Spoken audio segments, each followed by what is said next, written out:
Hey everyone, Joe Waxman here, the mediocre astrologer. Hey, he's okay. Hope you're doing okay. Hope you're doing better than okay. As I sip my coffee. Got a broken handle here. I still use it. In this video, I want to look at the current transits regarding the bridge collapse in Maryland. Pretty devastating to watch that, watch a boat hit the bridge and it collapse like that. Um, Also, I want to look at the upcoming eclipse and some future mundane transits for America mostly, centered on that. So, guys, hit the like button, please, if you can. Subscribe if you haven't already. Leave a comment down below and book a reading with me. My email is macrogoldmachine@yahoo.com. Let's get into it. Alrighty. Okay, these are the current transits. Now.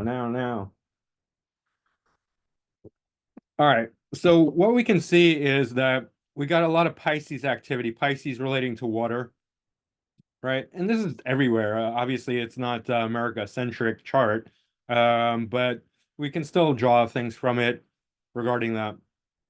And what we see is that Venus, so we got Mars, Saturn, Venus, Neptune, all in Pisces. Venus is separating from Saturn and from Mars, right? So even though Venus is a great benefic to have in Pisces, it's exalted, it's one of the two main benefics. It is separating from Saturn and Mars. It's headed towards Neptune. Um, and so yeah, the benefic effects are still there, but they're separating, right? Mars, however, is applying to Saturn, and that's the really dangerous part, especially in Piscean ruled areas, bridges, water. Saturn would rule the bridge, Mars would be the car or the accident, right? Um, Mars applying to Saturn in Pisces definitely speaks to dangerous accidents or things coming together around water, right? The two main malefics coming together. So this is a dangerous time right now where Mars is applying to Saturn in a conjunction. We could furthermore look to Jupiter and see that Jupiter is in Taurus. It's sextile the Pisces sign of its domicile where it rules. It's dispositing Pisces, right? And so we can see that um, so Venus is already separating from a sextile from Jupiter, but so is Saturn because Jupiter's moving faster. Jupiter's the faster of the planets, so Jupiter is going to move away from Saturn. So Jupiter is not really dignifying any of these planets except for Mars. It will be dignifying Mars by sextile because Mars is applying to Jupiter in sextile. Um, but for before it hits Jupiter, it's going to go through Saturn, right? So the difficulty is going to happen first before the benefic comes through. Also, we could say that yeah, the something bad happens first, and then something good can come out of it. Um, Although the good that does come out of it is tied to Uranus, so it could be very sudden or expected or have its own accidental qualities. I mean, Uranus is very unpredictable. Mars, sextile Uranus, I don't know. Um, it's going to have its own unexpected qualities, but Jupiter is a great protector. It's probably going to help out a lot. So, yeah, so that is a difficult thing happening right now. We just had the lunar eclipse at 5 degrees Libra. It's already moved on to 19 degrees Libra, but that influence is still there because it's still in the same signs. Sun's exalted in Taurus, uh, applying to a conjunction with North Node, and then we're going to have the eclipse. Um, so that's going to be very interesting. Chiron is going to be exactly tied into that as well. Um, but let's pull up the America Sibley chart, right, to see how it's influencing America. So this whole Pisces conjunction or Pisces confluence, Pisces stellium, is in the United States Sibley chart, fourth whole sign house. So dealing with land, right, and waterways. So it's not really surprising that a bridge took a hit like that. And I mean, it is surprising. I've never seen anything like it. But looking at the astrology, it does point to some kind of um um event that happens on land, America's land, and water, having to do with water and structural Mars Saturn, right? And so that's literally what happened there. Um, I wouldn't be surprised, although I don't expect it and I don't count on it, if something else happened before Mars reached Saturn or right around the time that it does meet Saturn. Um, yeah. Now, what else? If we um move it forward, we can see that, okay, um, the dangerous time with the regarding the Mars Saturn conjunction will be until April 10th, right? Right after the eclipse. So if we look at the eclipse, in fact, let's get it exact.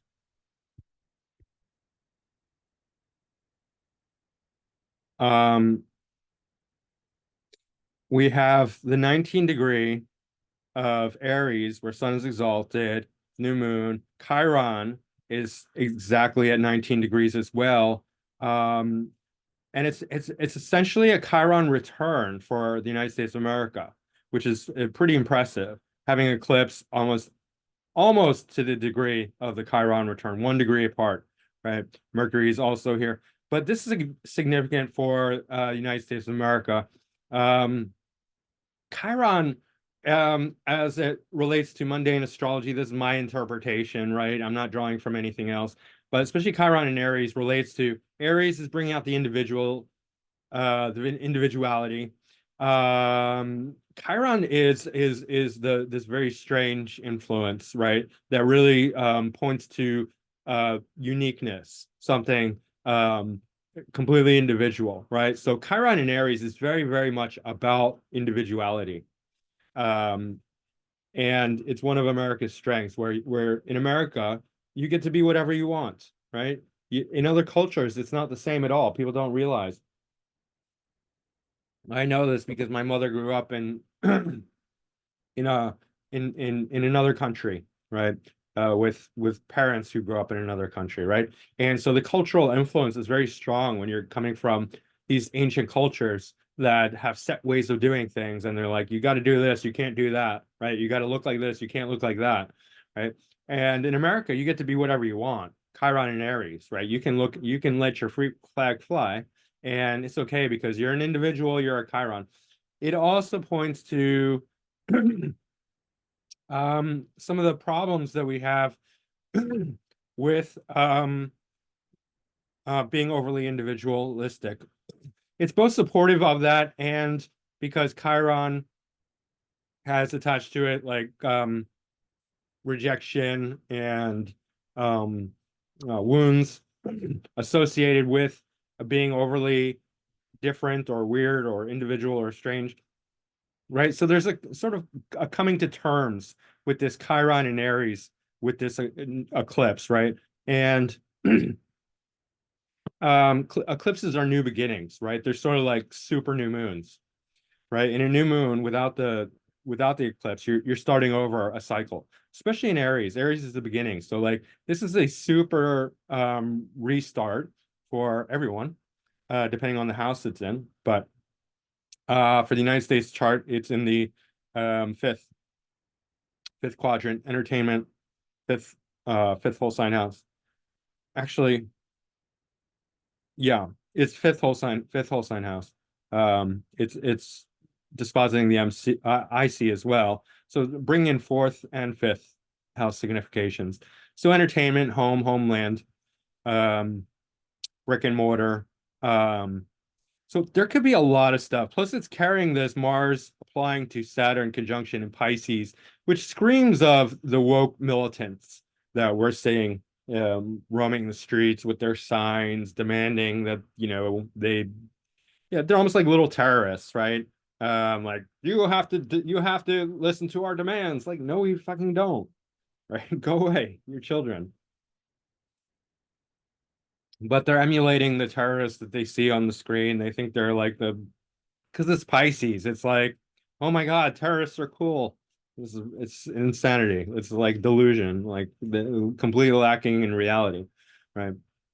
At the same time, it's opposed to this Pisces Trinity is opposed to America's um, Neptune in Virgo, where this Neptune in Virgo is very prominent and it speaks to the American dream. It's in the 10th whole sign house, ninth quadrant. And it's sort of like come over here, have a successful career, right? That's the American dream.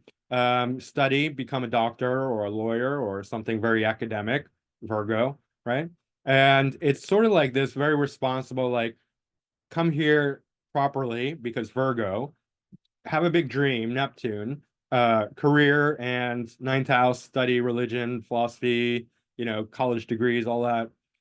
Have a big adventure, but yeah, that would, incorporating that Virgo sort of like do it legally, right? But then we have this Pisces influence, which is saying like, let's erase all boundaries, all borders, right? Because Pisces, that's its nature. It's like wants to dissolve everything.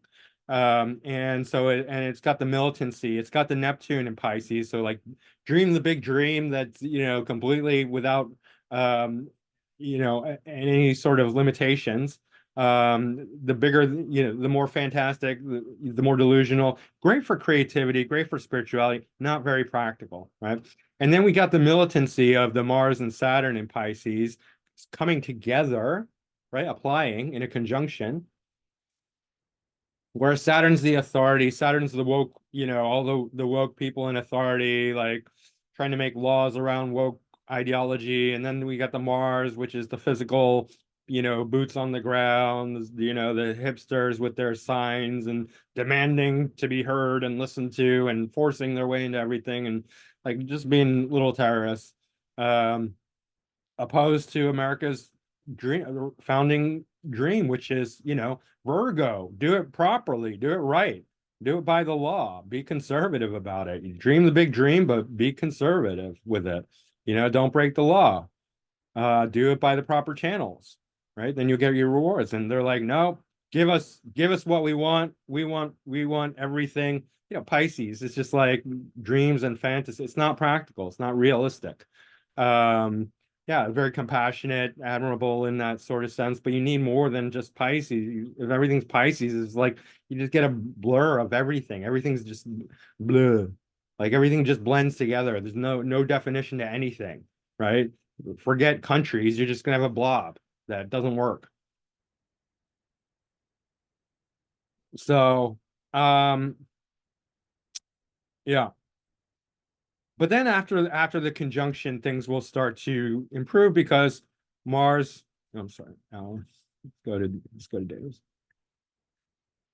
Mars moving away from Saturn. It's moving towards Neptune, but it is applying to a sextile with Jupiter and Uranus. So which is interesting, right? And that sextile actually, because Uranus Jupiter conjunction is very inventive, right? And so we could see some earthy Taurian technologies arise, having to do with money, finance, food. It could be like somebody invents a new food product, right? That's really cool or something, or new farming technique, or I don't know, right? It could be, right? And there's nothing wrong. That's great.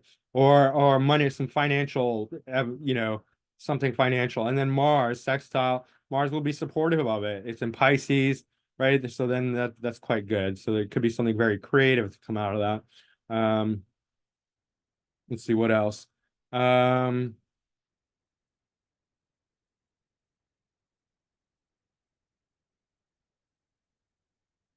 then we see if we go forward to Mars conjunct Neptune. This actually has, here, if we look while it's applying, we have a semi-sextile with Venus. That helps out a little bit, right? Semi-sextile is not a very strong aspect. Like the polarity is not that great, so it's like a weak battery, but it's still helpful. Mars applying to Neptune is sort of like chasing the dragon, right? Chasing, like, Mars is like very physical, like motivated. Neptune is an illusion, a fantasy, so it becomes very quixotic, especially in Pisces. It's chasing an illusion. So these woke hipsters might be chasing a false cause or imagined cause, thinking they're doing something when they're just wasting time chasing dragons, chasing windmills, being very delusional. I know I'm picking on the woke hipsters. It doesn't only apply to them. It applies to all of us, right? This could be a interesting time. Probably good for what it is good for is would be things like dance or yoga or tai chi or martial arts or um anything physical and creative at the same time. So like you could even think about like landscaping, right? Where you have to make a beautiful garden and it's very Martian, but it's beauty as well, right? Or anything building something, especially as you know, it's in the fourth whole sign house, it's conjuncting the IC. So for America, this could be about making art, building beautiful things, beautiful buildings, architecture, that sort of thing. Um, yeah. Um, Building a beautiful bridge, right? Um, so yeah. Mm, what else? Let's just go back to the eclipse for a minute.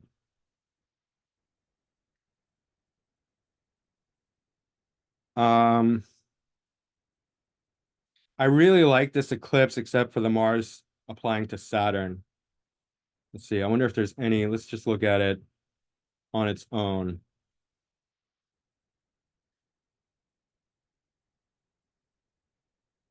We do have a square to Ceres, but it's not applying. It's separating, so that's good. Except for Chiron to Ceres, that's applying. Now, I don't know what that would mean, but it's probably not good, right? Both Chiron and Ceres are potential malefics. Um, but at the same time, it's getting a trine from Jupiter applying, so that's good. That's probably not going to be too difficult. We got the Vesta Pluto in conjunct. I don't think that's something to worry about. Um,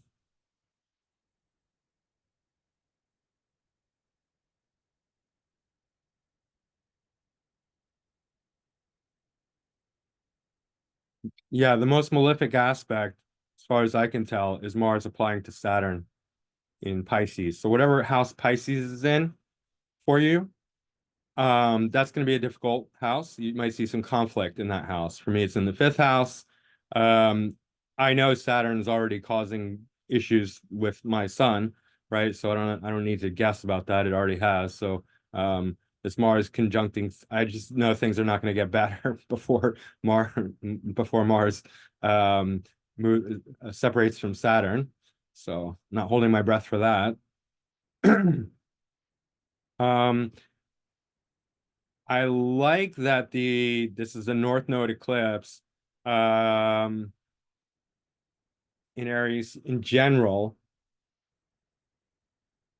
It Mars ruling, so the difficulty is that yeah, it's disposited by Mars. Mars is moving towards Saturn. So mm, things might not, this feels very aggressive, this lunation in Aries. It's a new beginning in many ways because it's so because Aries and um eclipse, right? Solar eclipse, full solar eclipse. But at the same time, Mars applying to Saturn says the conflict is not really over yet. Um, Maybe over soon, though. And I'm thinking about the conflict both in Russia and Ukraine and Israel and Palestine or Gaza. But that maybe we'll see something soon after this eclipse happens as Mars separates from Saturn. Mm, and Aries also is it's a new moon in Aries. It's a new moon eclipse, solar eclipse. So it is applying to war and aggression as a sort of breaking point, a starting over point, right?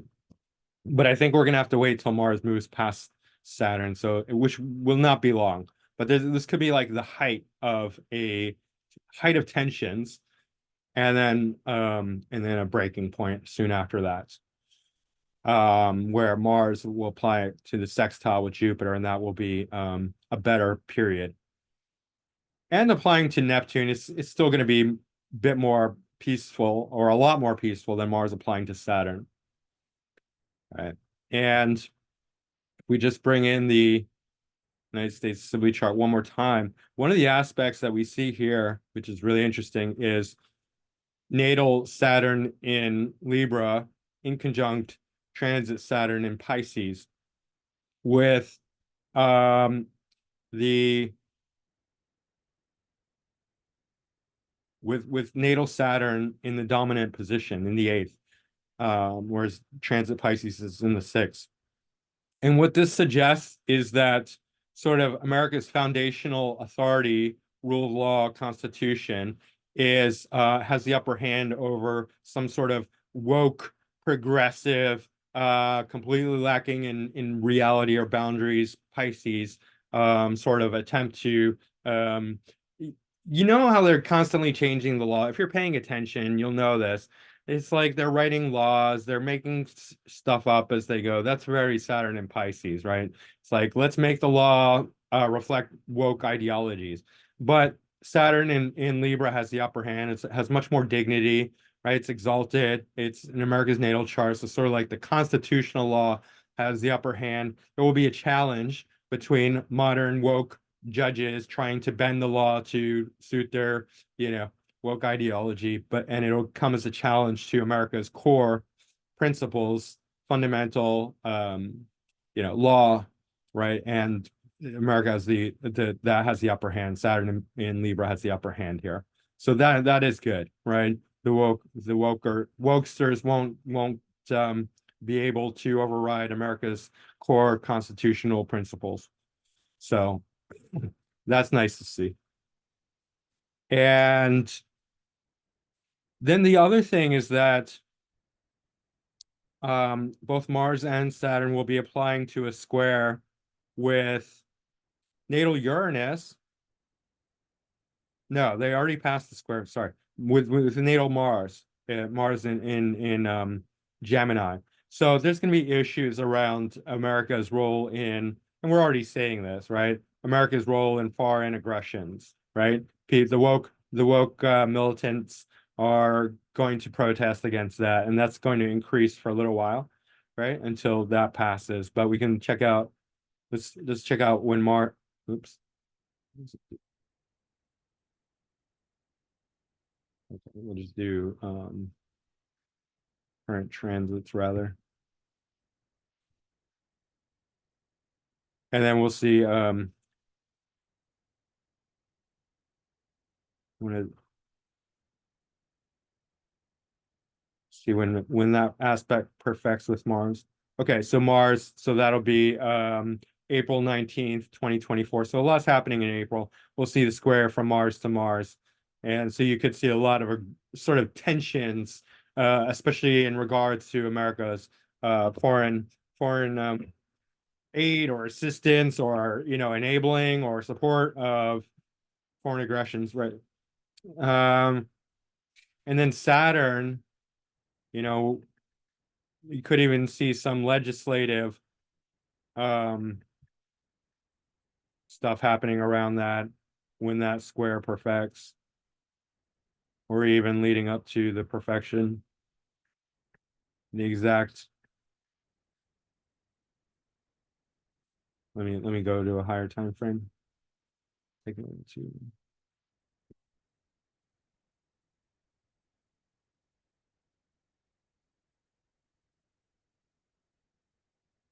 no, no, it's going retrograde. Let me go to months. Sorry. So we're a ways from that perfecting, but that should be interesting when that happens. Not too far.